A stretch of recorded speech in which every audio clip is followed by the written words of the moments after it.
সকালবেলা ঘুম থেকে উঠেই ফ্রোজেন পরোটা ভেজে নিলাম ৩টা। বাবুরা স্কুলে চলে গেছে, আজকে ওদের স্কুল শুরু হয়েছে। আর আমরা বুড়াবুড়ি এখন নাস্তা করে নিব। সকালবেলা নাস্তা করার পরে বাবুকে নিয়ে তো শুয়ে বসে অনেকক্ষণ সময় কাটালাম। আজকে মানে এত গরম ছিল, ভেবেছিলাম কালকে অত কিছু রান্না করেছি, আজ রান্না করব না, কিন্তু লাউ ভাজি তো শেষ হয়ে গেছে সকালেই।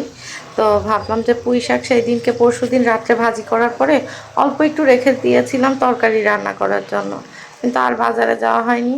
আমি আর ভাইয়া, আপনাদের ভাইয়াই খাওয়া হয়, তো ভাবলাম যে ঠিক আছে পুঁই শাকটুকু ভাজি করে ফেলি। তো পুঁই শাক ভাজি দুপুরে ওই ডাল দিয়ে খাওয়ার জন্য চাপাইলাম। আর মাংস আছে, আর ভাবছি ফ্রিজে টিকিয়া করা আছে, একটু টিকিয়া ভেজে নিতেও পারি নাও পারি। বাবুরা যদি এভাবে খায় তাহলে আর টিকিয়া ভাজবো না। আর এইদিকে হচ্ছে আলু ভর্তা চাপাইছি, এই যে আলু ভর্তা দিয়ে ভাত রান্না করা হয়ে গেছে। আলু ভর্তা করব মসুরের ডালের সাথে, তো আলু ভর্তা খুবই ভালো কম্বিনেশন। সাথে পুঁই শাক ভাজি থাকতেছে, গরুর মাংস থাকতেছে, মনে হয় না আর টিকিয়া ভাজা লাগবে। তো যাই হোক, বাবুরা স্কুল থেকে আসার পরে কি বলে দেখি। আর শাকটুকু আরামসে এই যে অর্ধেক আপনার ভাইয়ার অর্ধেক আমার আরামে হয়ে যাবে, বরঞ্চ আর একটু বেঁচেই যাবে। এখন একটু তেলে দিব, তাহলে হয়ে যাবে। অল্প একটু জিনিস রান্না করা ঝামেলার আসলে। আমাদের বাসায় ভর্তা করতে গেলে সচরাচর আপনাদের ভাইয়াই ভর্তা করে, কারণ আপনাদের ভাইয়ার হাতের ভর্তা অনেক মজা হয়।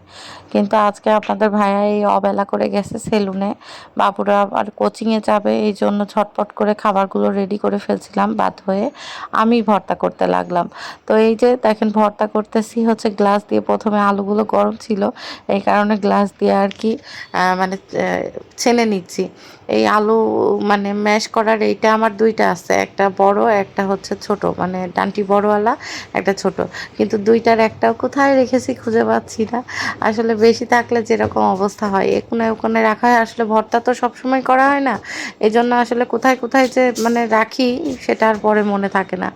তো যাই হোক, এই স্টিলের গ্লাস দিয়েও খুব সুন্দর হয়। এটা দিয়ে আমি হচ্ছে দুইটা আছে এই গ্লাস, একটা দিয়ে চাউল মাপি, একটাতে চাউলের পানি দেই।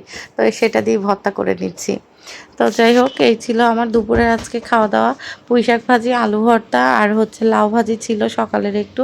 আর মসুরের ডাল রান্না করছিলাম গতকালে, সেটা তুলে রাখছিলাম, সেটা বের করে নিচ্ছি। গরুর মাংস গরম করে নিয়েছি। তো যাই হোক, খাওয়া দাওয়া করে নেই। খাওয়া দাওয়াগুলো অনেক মজা হয়েছিল। আর এইদিকে হচ্ছে বাবুরা কোচিংয়ে যাওয়ার পরে আরামসে তো বাবুর সাথে ঘুম দিলাম, যেহেতু একটু বৃষ্টি হয়েছিল, ওয়েদারটা বেশ ঠান্ডা ঠান্ডা ছিল। ঘুম টুম দিয়ে তারপর কি করব, সন্ধ্যার নাস্তা একটু এই এই আটা হচ্ছে আপনাদের ভাইয়াকে রুটি বলে দিয়েছিলাম। তো সেই আটা একটু ছিল, ভাবলাম যে একটু পরোটা করে চা খাবো। পরে আমার বড় ছেলে এসে বলতেছে আম্মু আলু আলু পরোটা বানাও। তখন মনে হলো ওহো, আলু না ভর্তা করা এখনো আছে, ভর্তা তো সব শেষ হয়নি। আমি বললাম তাড়াতাড়ি আলু ভর্তাটা নিয়ে আসো, কাজে লেগে যাবে। তো যাই হোক, অনেক মজাই লাগছিল আলু পরোটাটা, ভিতরে আলুর ওই ভর্তাটা দিয়ে তারপর আবার বলে ভেজে নিয়েছি। তো আমরা যেরকম নাস্তা করলাম ভারী নাস্তা, তাতে মনে হচ্ছে রাত্রে আর আমাদের খাওয়া দাওয়া লাগবে না। তো সবাই ভালো থাকবেন, আল্লাহ হাফেজ।